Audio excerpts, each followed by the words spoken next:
Guys, is this good or not? Police have now arrested all 7 suspects in a major trafficking bust involving teenage victims. Police say they found 2 teen boys in a filthy trailer in St. Petersburg, and police say was used as a slave.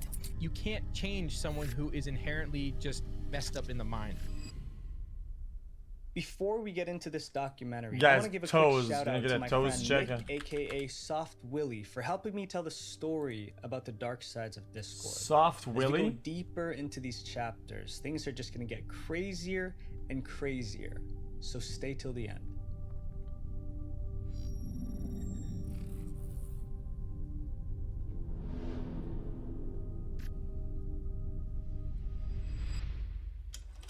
Who is this man? That looks like the face of a gamer. A gamer who came out of his mother's womb with a Nintendo 64 controller in one hand and a mechanical keyboard in the other. His name is Jason Citron, the founder and CEO of Discord. In one of his interviews, he was asked what he thinks about screen time and limiting gaming for kids. This was his response. I think the video games today actually can really help people learn a lot of great skills, especially online video games where you have to learn about cooperation. There's actually a lot of great, fantastic life lessons that get taught in the microcosm of playing online video games. Citron said that he was obsessed with mobile games ever since he was gifted the original Nintendo NES at the age of 5. That console's gonna bust in though. As long as he finished his homework, his parents didn't care if he played video games instead of going outside. As a hardcore gamer, he believes that games teach valuable life lessons. And by creating Discord, he's giving people a safe space to grow in a gaming community. His passion is apparent, but there's something you should know about him. Discord wasn't the first platform he's built. On February 17th, 2009, he launched OpenFaint. The platform allowed app developers to add social networking right into their apps. They were dedicated to bringing the world closer together with mobile gaming. But here's when things started to become questionable. Just 1 year after launch, the network already had over 10 million users because of Your fire alarm probably syncs itself with each other. So if one goes out, I'll be about once to let you know. Also, all go at the same time in a fire. When I used to burn my toast, I would fan, dude. I had the shittiest toaster at my mom's house. Okay, we couldn't replace it, and every morning, dude, I'd put my fucking toast in, and 34 seconds in, I'd stand up with a fucking with a towel, and I'd go like this, because otherwise my whole house would go. Because of the rapid growth, Intel invested a good chunk of money in it, and soon after, a Japanese company called Gree bought OpenFaint for $104 million.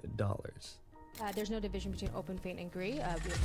We're acting as one entity. In the beginning, I have no doubt that Jason's intentions were pure. But when you add a ton of money into the equation, things change. Intentions shift, and people turn a blind eye more often than not.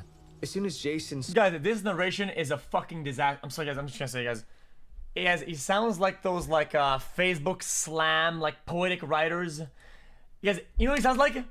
Guys, the guy, 30 minutes into the session, something felt wrong. 2 Red Bulls in, and he could feel his heart pounding. He was being the victim of a heart attack, but he did not know he was having at the time. Yeah, as you said before? Holy shit, dude. Gamers filed a class action lawsuit against it. Lead plaintiff Matthew Hines claimed that OpenFaint accessed and stored unique device identifiers. This means everything from gender, age, education level, and even exact GPS location. This was all done in a way that bypassed what was supposed to be unauthorized access. They had access to everything. Jason knew this. We'll never know if he planned it, but neither he nor his team stopped it. The company was eventually shut down, but that didn't stop Jason from moving on to his next project. Oh, but he made a lot of money out of it though, right? From a business standpoint, OpenFaint and Discord are very similar. Both businesses were built with the end goal of being acquired by a massive tech company. Yeah, what's his name again? Come on, chat guys, give me the name. The guy, it's what is his name again? I can't unhear it, guys. It's broken in my head now.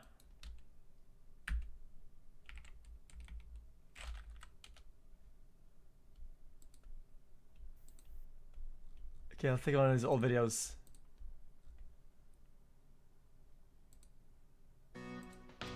Current alcohol consumption. Aside from chugging a fifth before the show, he would down a whole handle or 35 shots of rum first thing in the morning for breakfast every day. He is also known to drink wine during each concert, straight out of the bottle, sometimes being so drunk he'd sing the wrong song.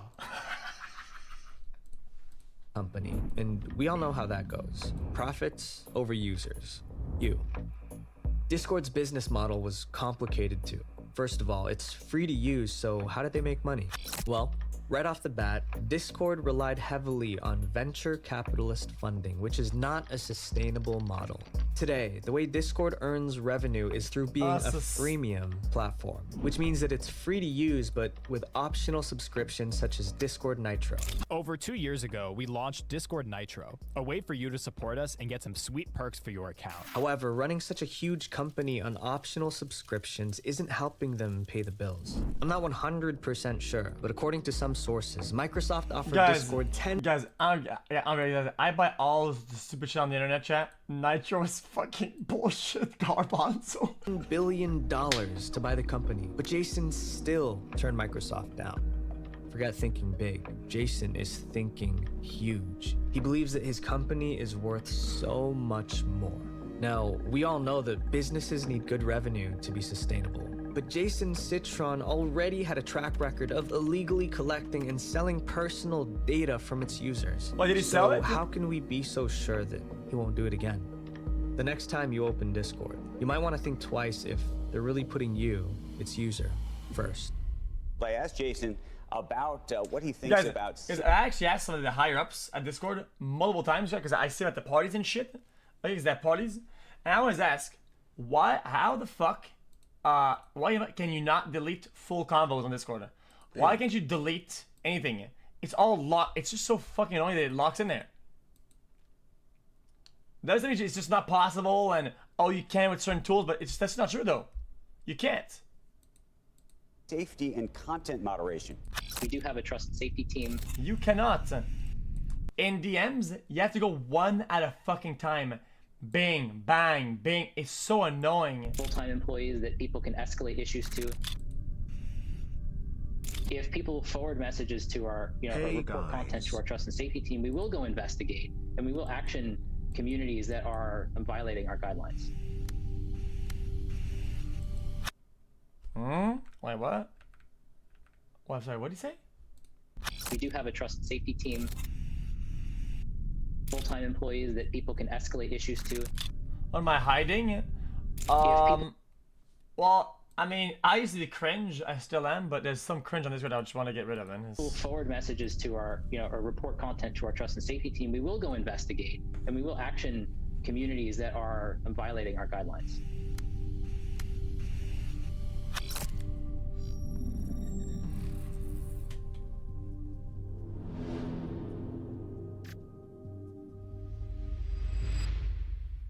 So what happens if you decide to delete your Discord account? Well, it's obviously deleted, right? Well, this is the process. Nope. First, you click user settings, then you click delete account. You'll be asked to input your password to confirm deletion. If you try to log back in, you'll see that it says your account is scheduled to self-destruct soon. Then you'll have 2 weeks to decide if you want it to be permanent. After those 2 weeks, the real process begins. The user will no longer have access to their Discord account, and the username will be changed to deleted user. Wait, what? So you're telling me that my account doesn't actually get deleted, but the name just changes to deleted user? Something's not right here. When you delete your account, the goal is to delete all data associated with it. Under Article 17 of the GDPR, companies are why would anybody do this though? Required when requested to erase all personal user data without delay. This is called the right to be forgotten. It's an article that allows a person, a data subject, to erase their information under certain conditions.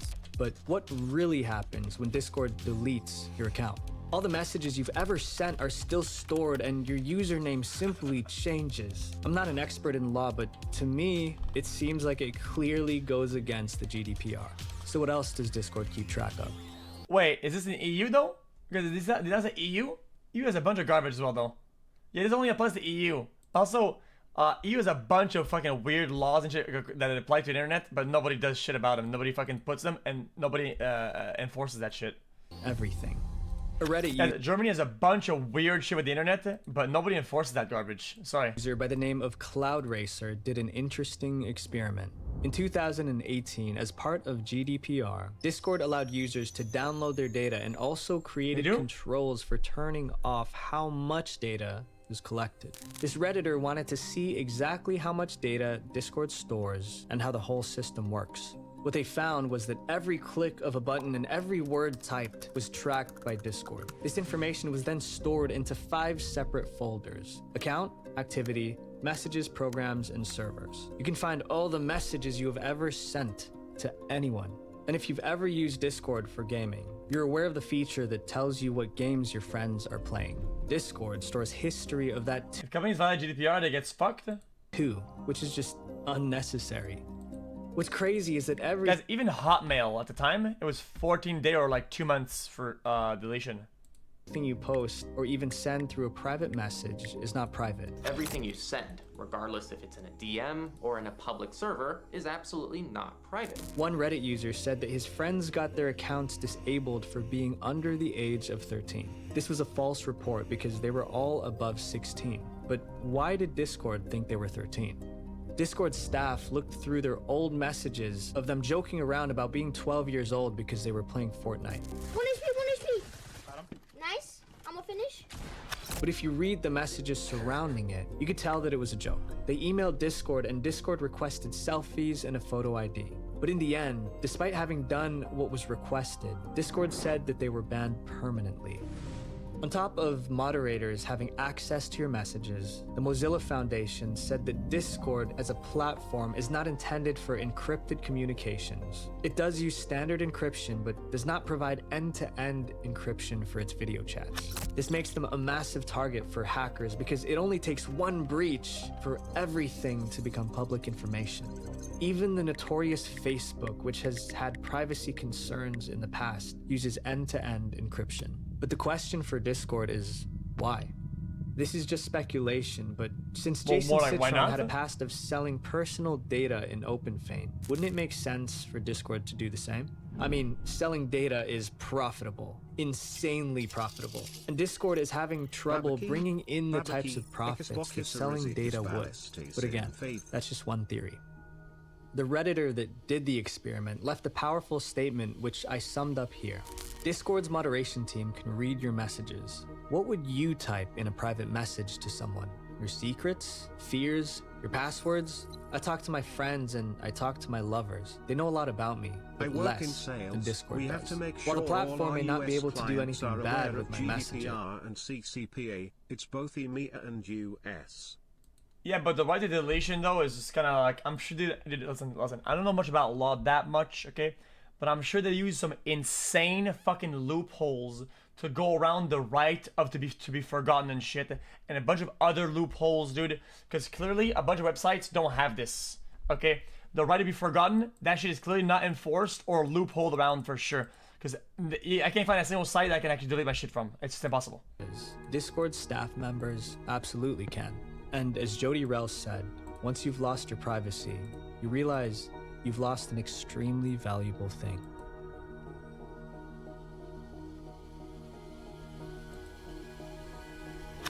This documentary is about to take a turn. If you think that what we've talked about so far is problematic, oh my God, stick around because it's gonna get worse. Oh my God. It's just so stupid to me how people can hate furries. I don't understand what you're saying. Strap in, boys. Isn't being different a good thing? I'm down here, you're up there. If we were all the same. Look at this. $2,000 plus fursuit. Then the world would be f***ed. You wish you could own something as good as this. Difference makes a difference.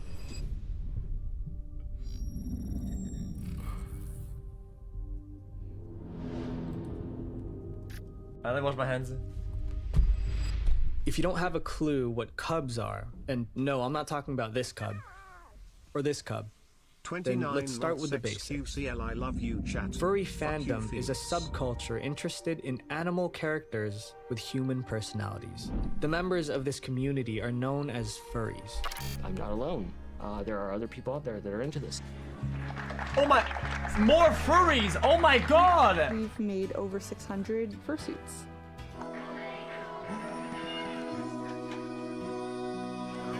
A big part of being a furry is role-playing by putting on what they call a fursuit.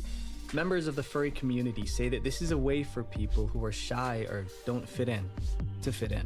Now, the term cub is used to describe an animal character just like a furry, but is underage, oftentimes even 10 years old or younger. And while not all cub content is explicit, a lot of it is. Discord was caught in a disturbing controversy involving these cubs. Back in 2019, one angry gamer posted about Discord allowing cub content on the platform, but not lolly content. Guys, I'm gonna be honest, guys. I think the big problem that I have is that a lot of people seem, I know there's a lot of normal furries, whatever. A lot of people seem to deny that a big part of the furry, like, I feel like, maybe I'm wrong, identity and whatnot, has a sexual aspect to it, right? And I feel like it seems like a big disproportionate portion of the furries say that, oh, it's not sexual. Yet, most of the time that I see furry stuff, it's usually sexual. And even the, like, furry con videos and shit like that, there's a bunch of, like, you know, like, dildos that are, like, animal-like, which is, I mean, you know, like, clearly it's not, it's a big part of it. I mean... If you don't know what lolly means, look it up at your own discretion, but just know you can never unsee it. Anyways, people were outraged that cub content was allowed on the platform at all. One of the Discord admins responded by saying that they do not consider cub content to be a violation of their terms or guidelines, and users should just mark it as NSFW. Wait. Isn't this kind of biased, though? Isn't this user a furry? 25, give it these, I'll do it. To be a violation of their terms or guidelines, and users should just mark it as NSFW. People were so outraged that Discord finally changed their policy to ban all cub content. The ban is for non-human animals, as long as they appear to be underage. Nick explained his perspective on it. That is someone who is, or something that is of an adolescent mind, an underdeveloped mind. That's just wrong to me. There should be no entertainment of any sort of sexual activity with anything or anyone, whether it is a depiction or whether it is an actual being, where their mind is actually, like, you know, not fully developed. The fact that Discord was allowing this type of material for quite a long time is disturbing. But why was it allowed in the first place? Some think that the rules were unclear. Honestly, it's Discord being more unclear about the rules, not clearing up specifics about what should or shouldn't be allowed. Others think that the answer is way more personal. Probably, if I could think of a theory in like a few seconds, maybe a few of the admins are furries themselves that are creeps. But whatever it may be, the fact is that Discord staff has too much power and too little regulation. My name's Murray, and welcome to heaven. You see this abuse of power again and again. Someone posted about an experience with a Discord admin that goes by the name All the Foxes on Reddit. He was apparently disabling Discord accounts for no reason. The admin All the Foxes stated that the person's account was involved with servers that promoted non-consensual material. But this user was in 20 different servers and never posted a single thing that was even a little bit inappropriate. So we asked the admin why he was banned, and All the Foxes just gave a generic response. Based on the results of our investigation, this is a permanent action and we will not be reinstating the account. Sincerely, Discord Trust and Safety Team. So this banned person did some researching online and found that at least 5 people have had similar experiences with the same Discord admin, All the Foxes. And further investigation led him to finding even more upsetting posts about this admin. All the Foxes was a moderator for the gaming subreddit that has over 31 million members, but he was forced to step down from his position as moderator and explained this. I made some unfortunate decisions and was irresponsible. I'm ashamed of myself, my decisions, and the pain I have caused. The admin realized that he abused the power he gained and ended up deleting his account. As Lord Acton once said, power tends to corrupt. Absolute power corrupts absolutely. You see this in the 1971 Stanford prison experiment. It's a real cop car, it was a real policeman, and there were real neighbors in the street who didn't know that this was a experiment. I had really thought that I was incapable of this kind of behavior. In the study, college students became either prisoners or guards in a simulated prison environment. The guards subconsciously abused their powers so much that they became so cruel and tyrannical to the prisoners. In only 4 days, 3 prisoners were so traumatized that they were released from the experiment. And less than 1 week later, the experiment was shut down. This was a real-life example, but the hunger for power is the same everywhere, and when you're protected by the apparent anonymity of the internet, it's even worse. There are many other examples of bans from Discord admins Like that RP? were personally motivated. Like when a Hey guys, guys, I'd say it's like RP, but that is literally like RP. Literally.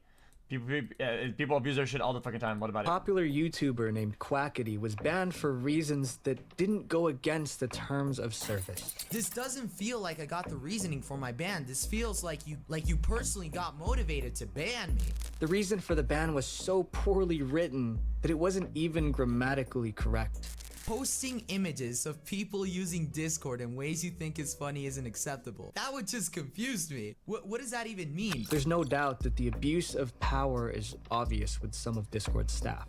But what happens when the hunger for power possesses an everyday user like you and me?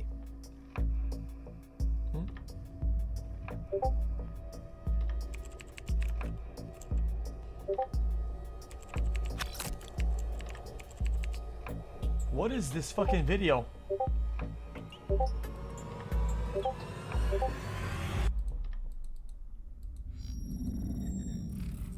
Huh?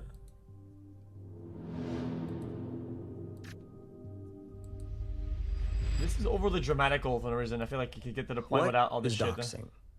Doxing is short for dropping docs. Docs being slang for documents. So it's a malicious act used by people to get revenge on others by revealing their personal information. Living in a modern society, we all show off our personal data online.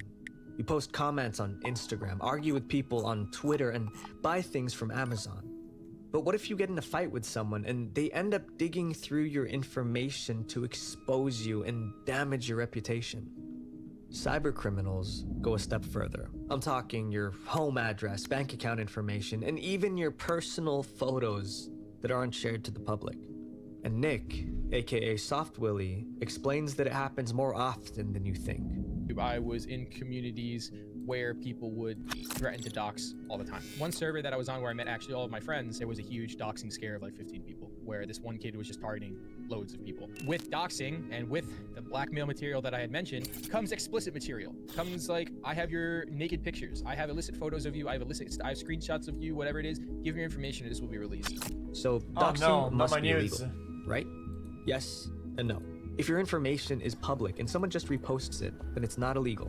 Chances are your address is already public and you don't even know it. Yeah, I don't think nudes either.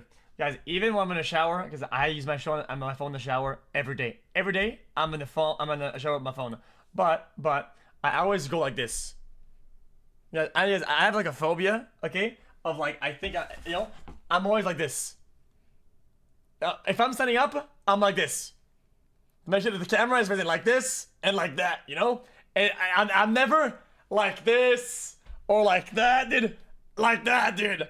It's just how it is, man. There are tons of background check websites, and if someone doesn't like you, they can find out where you live. And again, it's still not illegal. But if someone forces this information out of you, like a hacker... Or most of the time, guys, I'm also like, this.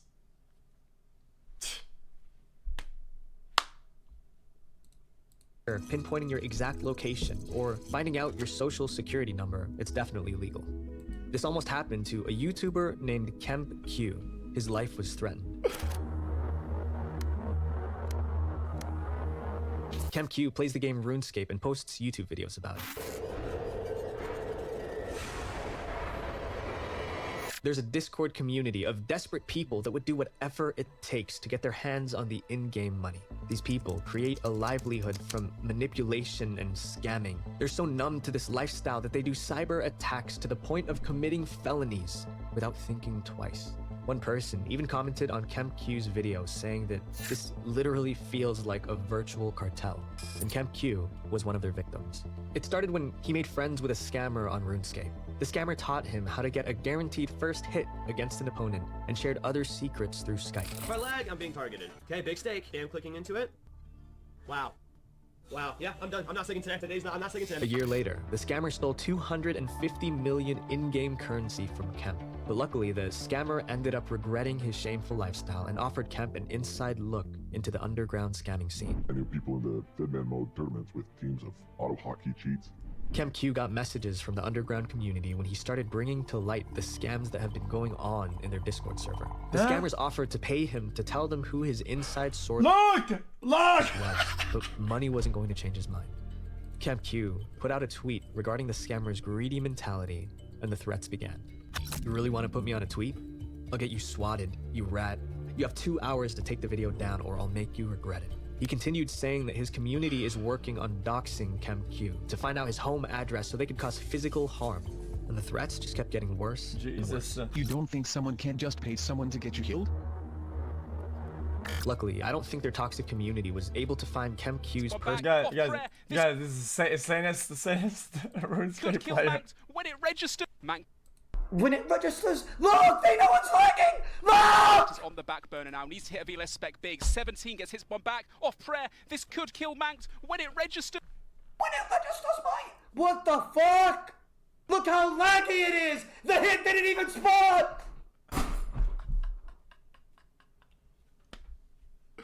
I can't do this today. I can't do this today, bro. I can't do this today. I can't do this today. I waited too long. I spent 3 weeks. I spent 3 weeks waiting for this. I did 14 hours, 16 hours every single day. I skipped the gym for this shit. Fuck! I lost 10 pounds for this shit. Damn it! Fix your game! You fucking dog shit company! Fuck you! Oh my god! Fix the game! Fix it! Personal information and actually do any real harm. But I'm sure they did this with other people in the past. This happens so often on Discord that many innocent lives have been ruined. So how do you avoid being doxxed? Well, the honest truth is that you can't be 100% safe. If a hacker truly has no life and hates you that much, he'll probably find a way. But the one big way to minimize risk is to remove your address from all online sources. In 2017, an extremist group's Discord server was exposed. They doxed people that they felt were inferior to them. The server even contained detailed instructions on how to dox properly. As you can see right here, one of the most popular ways to find people's addresses is simply by searching white pages. If your address is on a background check website... Hey, chill the fuck out, man. Jesus Christ, what the fuck is wrong with this guy, man? When individuals like these band together, things can get really dark, really fast. Oh, yeah? So it is cool with you, though, if we do stuff? Things can give emphasis, but there are also bad people. People who only live for themselves and don't give any regard for others. When individuals like these band together, things can get really dark, really fast. So it is cool with you, though, if we do stuff, even I mean, as long as neither of y'all tell anybody. When you have something like an underage dating server, you are pretty much the light for a whole bunch of mosquitoes. xqcL.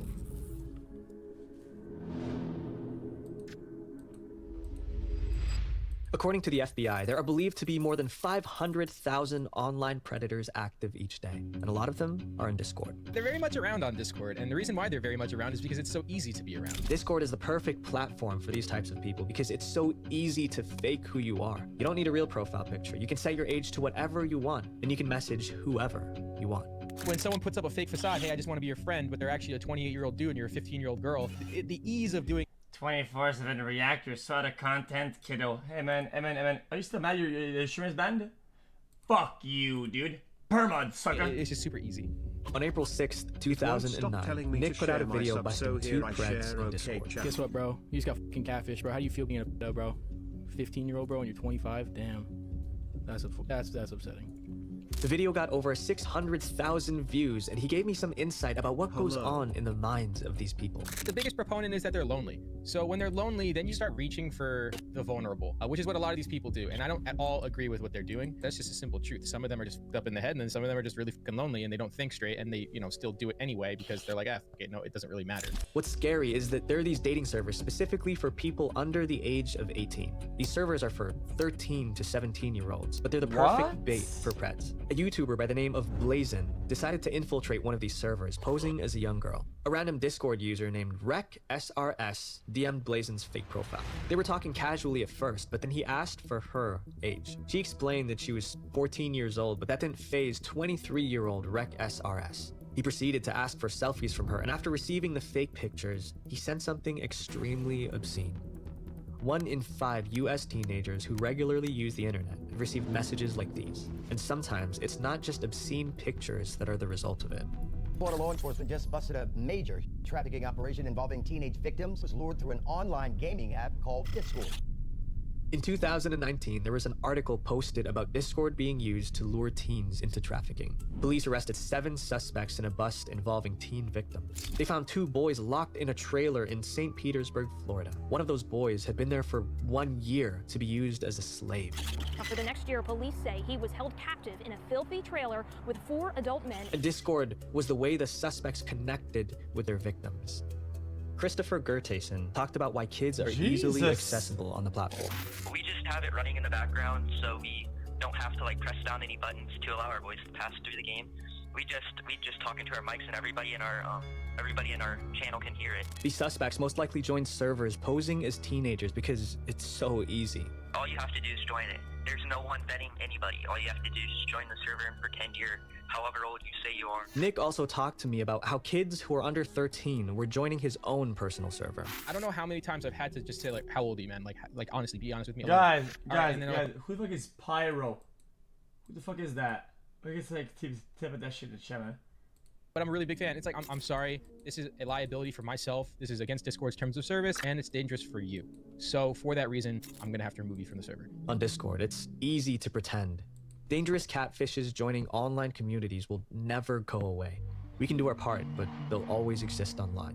When Nick caught these people on his YouTube video, he felt good, but he also felt helpless. Us doing that was definitely rewarding, but the grand scheme of things, it doesn't change anything. All you're doing is providing entertainment to something that needs light anyway. However long that video was of us making a mockery, pretty much reading aloud the really cringe and horrifying messages it really didn't do much. There will always be dangerous people online, and we can't stop them all, but we can do our best. I know this documentary is only about the dark sides of Discord, but Discord can truly be a wonderful platform. It's the perfect place to chat with your friends and build friendships that might last a lifetime.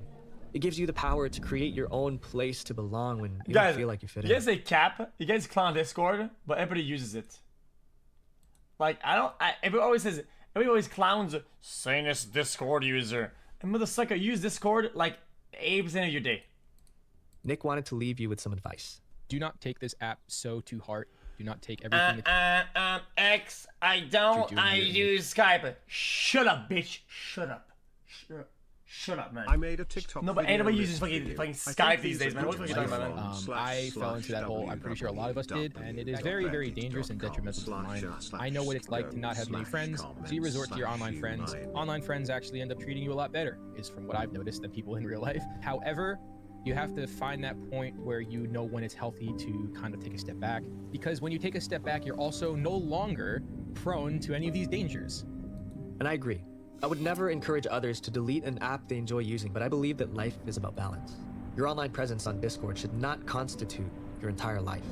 The purpose of this documentary isn't to trash on Discord, but how do you make a safer platform? Anytime things are deleted and things are moderated, you guys say, but what about my free speech? And what about the right to do this? What about my rights? What about this? every time there's something that you agree with is removed, you say, oh, that's censorship. This is, what is this? Is this China? Ha! Like, fuck off, dude. Just fuck off. To bring to light the bad sides of the platform that many people don't know about. And since its users grow every day, we need to know what we're walking into. For all I know, this documentary may go nowhere. Or if it does, it might not do much to make Discord a safer environment. Like I said, we can't stop every criminal. That's table logic, but yeah. Let's never stop trying.